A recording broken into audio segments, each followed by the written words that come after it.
Bon, imaginons un instant que la pièce qui nous entoure actuellement, avec ses murs, la chaise sur laquelle on est assis, la lumière de la pièce, et même l'appareil qui diffuse cette voix, Oui. imaginons que tout ça n'existe absolument pas de la manière dont on le croit. Ah, ça commence fort. Bah oui.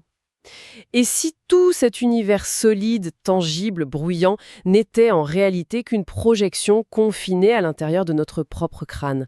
Franchement, c'est une idée qui donne le vertige, non? Complètement. C'est le genre de pensée qui donne l'impression que le sol se dérobe sous nos pieds. Exactement. Eh bien, pour l'auteur que nous abordons aujourd'hui, c'est pas du tout une petite hypothèse de science-fiction amusante, c'est la vérité fondamentale de l'existence. Et le moins qu'on puisse dire, c'est qu'il prend pas de gants pour nous l'expliquer, hein. C'est le cas de le dire. En général, quand on ouvre un gros classique de la philosophie, on s'attend à un ton mesuré, prudent, très académique, quoi. Une certaine humilité, en principe. Voilà, de l'humilité. Mais là, pas du tout. Dès la préface, on a affaire à une arrogance qui est en fait absolument fascinante. Notre philosophe exige ni plus ni moins que son énorme volume soit lu 2 fois pour être compris. 2 fois. Et sans compter qu'il méprise ouvertement presque tous ses contemporains. Il va même jusqu'à qualifier le très respecté Hegel de, je cite, caliban intellectuel. C'est d'une violence. Et pour couronner le tout, il conseille avec un dédain ultra poli à toute personne qui n'aurait pas étudié Kant et Platon de refermer immédiatement son livre. En gros, passez votre chemin. Et cette assurance inébranlable, qui flirte quand même pas mal avec la mégalomanie, c'est la marque de fabrique d'Arthur Schopenhauer. Et l'œuvre monumentale dont il est si farouchement fier, publiée au début du XIXe siècle, s'intitule « Le monde comme volonté et comme représentation ». Bon, décortiquons un peu tout ça. Car l'ambition de cette exploration en profondeur, c'est justement de percer le blindage de ce texte réputé hyper difficile. On va se concentrer exclusivement sur le premier livre de cette œuvre aujourd'hui. Tout à fait. L'objectif, pour ceux qui nous écoutent, c'est vraiment de saisir les rouages de cette prémisse radicale. Cette fameuse idée que le monde entier n'est qu'une image projetée, conditionnée par l'esprit de celui qui l'observe. Du coup, comment Schopenhauer justifie-t-il une position aussi extrême ? Alors, tout démarre par une phrase. Vraiment la toute première phrase du livre, et elle claque comme un coup près. C'est « Le monde est ma représentation ». Boum. Sans introduction. Voilà. Ce que Schopenhauer pose ici, c'est un constat d'une logique implacable concernant notre accès à la réalité. En fait, aucun être humain ne connaît directement un soleil. D'accord, il connaît quoi du coup ? Il connaît seulement un œil qui perçoit une lumière. C'est tout. Et aucun humain ne connaît directement une terre, il connaît seulement une main qui ressent une texture, une résistance sous ses doigts. Le monde extérieur dans sa totalité n'existe que dans son rapport direct avec un être qu'il perçoit. C'est vraiment un filtre absolu en fait. On peut jamais sortir de son propre esprit pour vérifier à quoi ressemble l'univers en vrai, sans personne pour le regarder. Et ce qui est fascinant ici, c'est précisément ce constat d'enfermement. Le monde se divise donc en 2 moitiés indissociables, vraiment tranchées au couteau. Lesquels ? D'un côté, on a l'objet. L'objet, c'est tout ce qui est perçu, les arbres, les étoiles, les autres personnes, même notre propre corps physique. Cet objet, il est multiple, il existe dans l'espace, il s'écoule dans le temps, il change. Et de l'autre côté ? Face à cette multitude d'objets, il y a le sujet. Le sujet, c'est le principe qui connaît tout, qui observe tout, mais qui, par définition, ne peut être connu de rien. C'est un peu le spectateur invisible de la salle de cinéma, quoi. Exactement.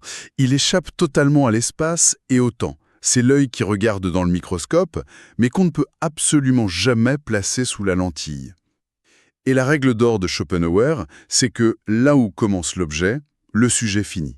Ils sont vraiment les 2 faces d'une même pièce. Ah, j'aimerais qu'on s'arrête 2 secondes sur la manière dont il utilise cette division pour attaquer frontalement la science de son époque. Surtout le matérialisme. Parce que si le monde physique n'est qu'un objet pour un sujet, comment les matérialistes de l'époque peuvent-ils affirmer que la matière a créé la conscience ? Pour Schopenhauer, c'est simple. Il considère cette tentative comme une erreur de logique, mais monumentale. Une aberration. Complètement. Le matérialisme, il veut tout déduire de la matière brute. Il pose des atomes, des réactions physiques, et il essaye de faire émerger, tout au bout de la chaîne de l'évolution, la conscience. Donc le sujet pensant. Sauf que ça coince. Et ça coince. Parce que Schopenhauer rappelle que la notion même de matière présuppose déjà un sujet pour la concevoir, pour l'observer. Et pour dénoncer cette absurdité, il utilise une anecdote satirique géniale. Il dit que le matérialisme, ça ressemble au baron de Munchausen. Ah oui, l'histoire du marécage. C'est ça. Le baron sent son cheval s'enfoncer dans un marécage, et pour se sauver de la noyade, il tente de se tirer lui-même vers le haut en attrapant la queue de sa propre perruque. L'image est hyper cruelle mais tellement efficace. On ne peut pas utiliser la matière pour expliquer l'origine de la conscience, puisque la matière est déjà une création de la conscience. C'est le serpent qui se mord la queue. En fait, c'est un peu comme si ce sujet, c'était un casque de réalité virtuelle. Imaginons un casque ultra perfectionné, fusionné avec notre conscience, qui génère un monde entier.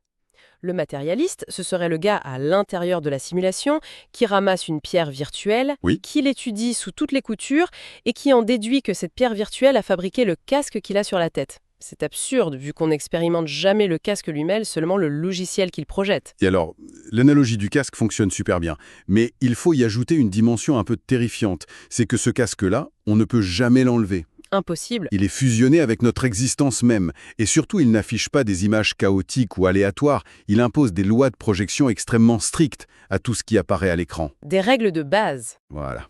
Et ces lois incontournables, ce sont le temps, l'espace et la causalité. D'accord. Mais si le sujet est juste ce spectateur captif, cet observateur vide, d'où vient la consistance du monde? Je veux dire, si je frappe mon poing sur la table devant moi, ça fait du bruit, ça fait mal. Le casque de réalité virtuelle a besoin d'un processeur, d'un logiciel, pour calculer la physique des objets, gérer les collisions. Du coup, comment il explique la construction mécanique de cette réalité dure et lourde, Schopenhauer? C'est là qu'intervient le concept fondamental de Schopenhauer, ce qu'il nomme l'entendement. L'entendement, c'est notre processeur central. Pour lui, la matière, c'est rien d'autre que de l'action. De l'action, c'est-à-dire? L'essence même de la matière, c'est la causalité, le fait d'être une cause et de produire un effet. C'est l'entendement qui réalise cette opération continue et instantanée. Il reçoit des sensations corporelles brutes, par exemple une pression sur la peau, une vibration dans le tympan, une lumière sur la rétine. Des données brutes, quoi. Des données brutes, oui.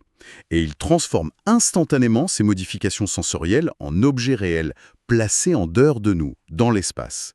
Il cherche automatiquement ce qui a causé cette sensation. Et attention, ce n'est pas une réflexion logique, c'est un réflexe foudroyant. Attendez. Là, il y a un truc qui me pose un vrai problème. Vous dites que c'est l'entendement qui applique la règle de causalité pour construire l'espace physique. Mais la causalité, c'est de la physique, c'est de la déduction. C'est vrai. Comment un processus aussi complexe peut ne pas être une réflexion consciente? Si c'est juste un réflexe, ça voudrait dire que n'importe quel être vivant doté de sens fait de la physique quantique sans le savoir. C'est précisément la conclusion de Schopenhauer. Et c'est ce qui rend sa pensée si novatrice pour l'époque. Il sépare radicalement l'intellect abstrait de la perception intuitive. La meilleure preuve que la construction du monde n'est pas un raisonnement abstrait, c'est que les animaux possèdent exactement le même entendement que nous. Vraiment? Le même. Identique. Ils construisent l'espace et la causalité de la même manière. Prenez un jeune chien qu'on pose sur une table pour la première fois. Il va s'approcher du bord, regarder le vide et reculer. Logique, il a peur. Oui, mais il n'a jamais étudié la gravité.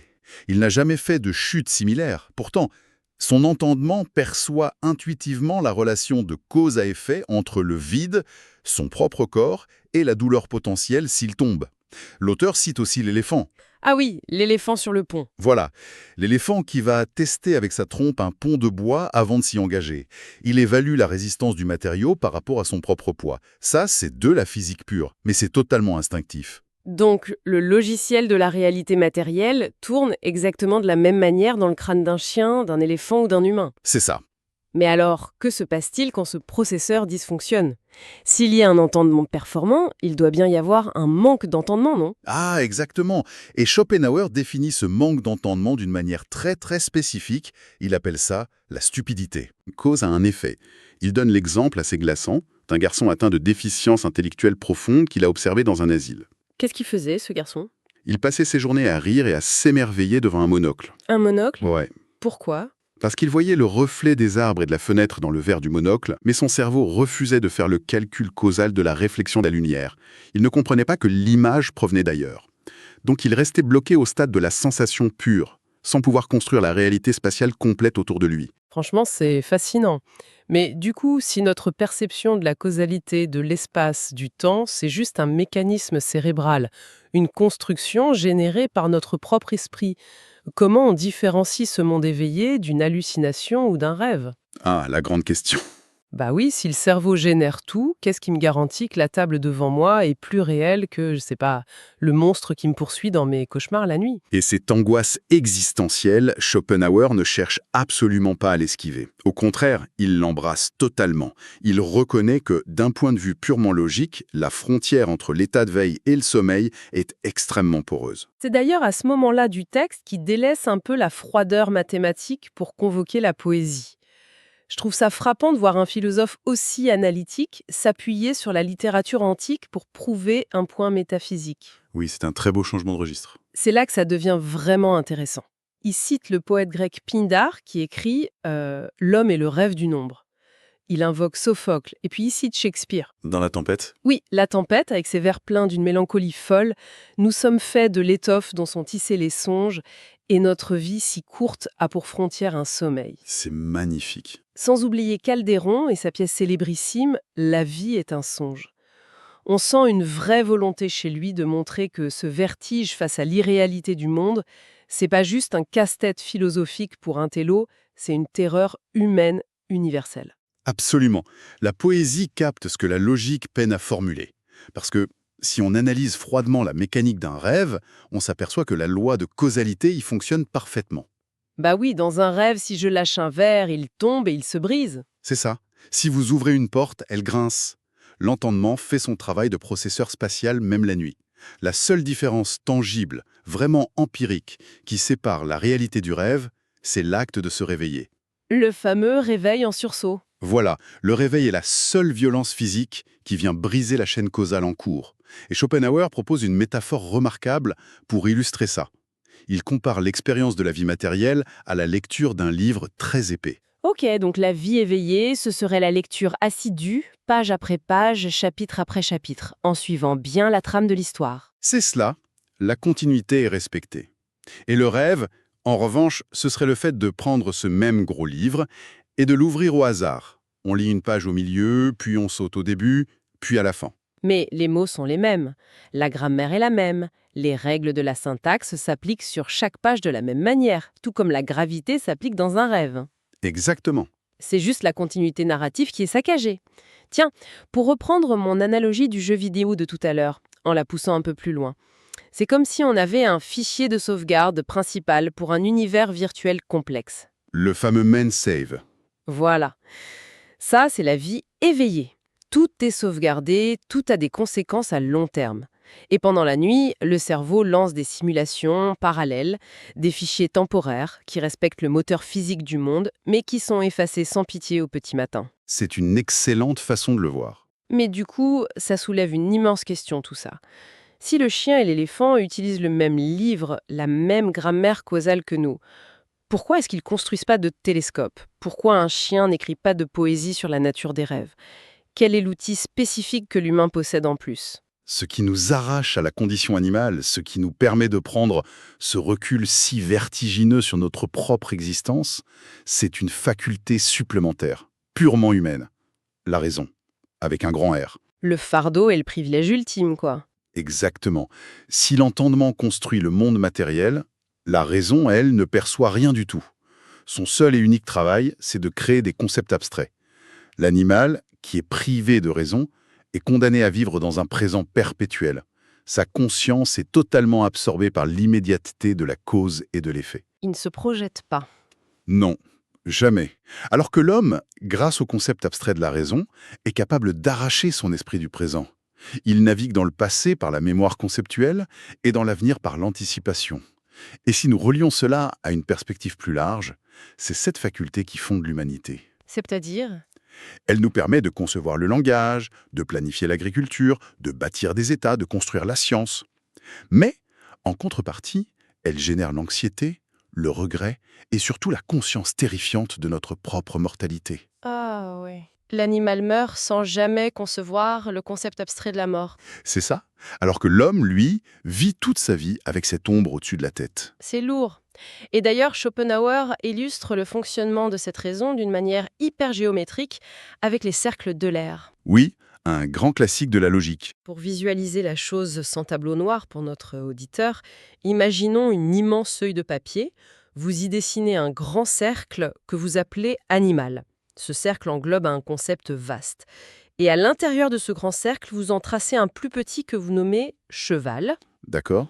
Et à l'intérieur de ce cercle cheval, un point minuscule qui serait le cheval spécifique que vous avez devant vous. Pour Schopenhauer, toute notre connaissance abstraite, toute notre logique, c'est rien d'autre qu'un immense jeu de poupées russes, une manière d'emboîter des cercles conceptuels les uns dans les autres. C'est très bien résumé. La raison passe son temps à classer le monde dans ses boîtes. Et c'est justement de cette taxonomie stricte que découle l'une des idées les plus surprenantes du texte. Sa définition du sentiment. Ah, ça, il faut en parler. Contrairement aux romantiques de son époque qui voyaient dans le sentiment l'essence vibrante de l'âme, Schopenhauer définit le sentiment comme un concept purement et strictement négatif. C'est une idée qui retourne le cerveau, ça. Il dit en gros que le mot sentiment englobe absolument tout ce qui refuse de rentrer dans nos petits cercles logiques. C'est la poubelle de la raison. C'est une poubelle gigantesque, oui. Pensez-y 2 secondes. L'amour, la haine, l'intuition de l'espace, la fierté, mais aussi la douleur aiguë d'un orteil cogné contre un meuble, tout ça tombe dans la même immense catégorie du sentiment. Juste parce que ce ne sont pas des concepts abstraits. Voilà, simplement parce que ce n'est pas manipulable par la logique. Et cette distinction très drastique explique le gouffre énorme qui sépare la théorie scientifique de la pratique intuitive. Schopenhauer prend l'exemple d'un excellent joueur de billard. Oui, j'adore cet exemple. Ce joueur, il ne connaît aucune formule mathématique. Pourtant, son entendement évalue l'élasticité des bandes, les angles d'incidence, la force de friction avec une précision inouïe. Son corps comprend la physique. Sans avoir fait d'études. Exactement. Et de l'autre côté, le physicien théoricien possède le savoir abstrait de ses lois. Il peut vous les écrire au tableau, mais s'il prend la queue de billard, il sera peut-être incapable de rentrer la moindre boule sur la table. Bon, là je me fais l'avocate du diable une seconde. Je vous en prie. Si l'intuition animale du joueur de billard est si parfaite que ça, cette fameuse raison dont on est si fier, ce serait pas, au fond, un handicap tragique pour agir dans le monde réel ? Un handicap. Bah oui, le texte le dit noir sur blanc, la réflexion détruit l'action. Un chanteur d'opéra qui, en plein milieu de son air, se mettrait à analyser conceptuellement la tension de ses cordes vocales, il va faire un caneur effroyable. C'est sûr. Pareil pour l'escrimeur. S'il calcule géométriquement sa parade au lieu de se fier à son coup d'œil, il va juste se faire transpercer. Et mon exemple préféré de Schopenhauer, c'est l'homme qui se rase le matin. Ah oui, terrible. S'il s'avise d'utiliser la géométrie abstraite pour déterminer l'angle parfait de la lame de rasoir sur sa peau, il va tout bonnement se trancher la gorge. Donc la raison, ça ressemble quand même à une béquille très encombrante face à la fluidité de l'instinct. Alors là, Schopenhauer ne vous contredirait pas du tout sur ce point. Il insiste même lourdement sur la rigidité pathologique de la raison. Il utilise pour ça l'analogie de la mosaïque. La mosaïque, oui. Une mosaïque, même fabriquée par le plus grand des maîtres artisans, elle est composée de petites pierres carrées, solides, aux bords hyper tranchants. Il n'a pas de véritable dégradé, pas de transition douce entre les couleurs. Tout est très net. Voilà. Les concepts de la raison, ce sont ces petites pierres. À l'inverse, la réalité du monde, notre perception intuitive, ça ressemble plutôt à une peinture à l'huile. Les couleurs se mélangent, les nuances sont infinies, tout est fluide, continu. Donc, vous essayez constamment de reproduire une peinture fluide avec des carreaux de faïence rigides. Forcément, il y a des endroits où ça ne colle pas. La réalité déborde toujours de la boîte dans laquelle on essaye de la forcer. Toujours. Et ce choc, cette collision frontale entre la rigidité de la mosaïque conceptuelle et la fluidité rebelle de la réalité, eh bien ça génère le phénomène psychologique le plus étrange de l'expérience humaine, le rire. Le rire. Alors, qu'est-ce que tout cela signifie au fond ? Comment on passe de la métaphysique pure à une théorie de l'humour ? Ralentissons un peu pour bien comprendre la mécanique interne d'une blague selon Schopenhauer. Qu'est-ce qui se passe exactement dans notre crâne quand on éclate de rire ? Selon sa théorie, qu'il appelle la théorie de la disconvenance, le rire est la réaction physiologique à un échec cognitif. Un échec de notre cerveau. Oui. C'est le contraste soudain et brutal entre un concept rigide qu'on avait préparé dans notre esprit et l'objet réel auquel on tente de l'appliquer. Le cerveau s'attendait logiquement à ce que la réalité épouse parfaitement la forme de concept. Et d'un seul coup, on réalise que l'écart est immense. Cette rupture de la logique crée une onde de choc, une surprise, et paf, ça déclenche le rire. C'est génial. Et le texte fait une distinction fascinante entre différentes manières de provoquer ce choc, notamment entre l'esprit et la bouffonnerie. Oui, tout à fait. Le trait d'esprit, c'est l'humour volontaire, subtil. On observe deux objets réels, très différents, et on trouve une faille logique pour les faire rentrer de force dans un seul et même concept abstrait. C'est un peu un piratage intellectuel. C'est ça. C'est brillant parce que c'est une manipulation consciente de nos emboîtements conceptuels. La bouffonnerie, ou le comique de situation, ça fait le chemin inverse. C'est-à-dire? On part d'un grand concept général, très sérieux, et on réalise soudain qu'il s'applique à une réalité vulgaire, inadaptée ou triviale. Et le rire explose face à cette incompatibilité patente. Et c'est ce qui explique le comique irrésistible d'une figure que Schopenhauer appelle le pédant. Ah, le pédant, oui. Le pédant, c'est cette personne qui tente désespérément d'appliquer des règles générales, des théories hyper rigides tirées de ses livres, à l'infini détail chaotique de la vraie vie. Pour transposer ça à notre époque, le pédant, ce serait cet individu qui essayerait d'utiliser un algorithme strict, genre un énorme tableau Excel de 50 critères intangibles, pour trouver l'amour de sa vie. C'est très moderne comme image, mais c'est exactement ça. Il arrive à son rendez-vous avec son concept rigide, sa fameuse mosaïque prête à l'emploi. Mais l'attirance humaine, la chimie entre deux personnes, c'est la peinture fluide. Ça rentre pas dans les cases du tableau Excel. Pas du tout. Et quand il échoue lamentablement, quand la réalité rejette son concept, pour nous qui observons la scène, c'est profondément drôle. C'est un parfait exemple. Le rire que provoque ce pédant moderne, c'est le triomphe joyeux de la réalité intuitive sur la tyrannie de l'intellect. C'est un peu la nature qui rappelle à la raison qu'elle n'est, au final, qu'un outil imparfait. Au fond, en gros, le rire, c'est le message « erreur 404 » de notre cerveau. Erreur 404, j'aime beaucoup l'idée. C'est le son que fait notre esprit quand le logiciel de la raison force une pièce de puzzle carrée dans un trou rond de la réalité. On rit de la faillite de notre propre cerveau face à la richesse indomptable du monde. C'est une belle façon de le formuler. Quel voyage intellectuel redoutable on vient de faire, quand même. Si on résume un peu pour notre auditeur l'architecture de ce premier livre de Schopenhauer, on est parti du principe vertigineux que l'univers entier est une représentation subjective et que l'espace et le temps n'existent pas en soi. Oui. Ensuite, on a exploré comment notre entendement fabrique la matière grâce à la causalité, une espèce de magie instinctive qu'on partage avec le premier chien venu. Tout à fait. Et pour finir, on a vu que ce qui nous isole dans le règne animal, c'est notre raison. Cette machine à concept qui nous offre le langage, la science, mais qui nous accable par la conscience de la mort, tout en nous sauvant, en nous permettant de rire de nos propres incohérences. C'est une synthèse solide. Le système de Schopenhauer, c'est vraiment une forteresse logique où chaque élément s'imbrique parfaitement. C'est indéniable. Cependant, pour clore cette analyse, il me semble indispensable de soulever une toute dernière question.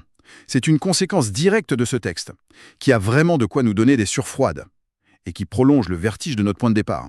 Oula, je vous écoute. Eh bien, nous avons longuement établi, dès le début, que l'existence même du monde entier, les galaxies, les montagnes, le temps lui-même, dépendent de manière absolue du sujet qui le perçoit. Oui, le fameux casque de réalité virtuelle inamovible. C'est ça.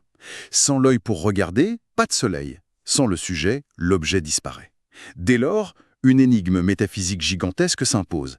Si cet univers infini n'est fondamentalement que ma propre représentation, Oui. que devient ce monde palpable? Que deviennent les lois de la physique lorsque la conscience de l'observateur s'éteint au moment de la mort? Ah oui, la claque. Si le sujet disparaît, est-ce que le monde matériel s'évapore purement et simplement avec lui dans le néant absolu? C'est la question. Est-ce que la mort éteint l'univers tout entier? Voilà une énigme monumentale, laissée en suspens pour faire bouillonner l'esprit de ceux qui nous écoutent. Et honnêtement, ça donne indéniablement envie de replonger dans ce texte ardu, peut-être bien, comme l'exigeait son auteur si modestement, une seconde fois.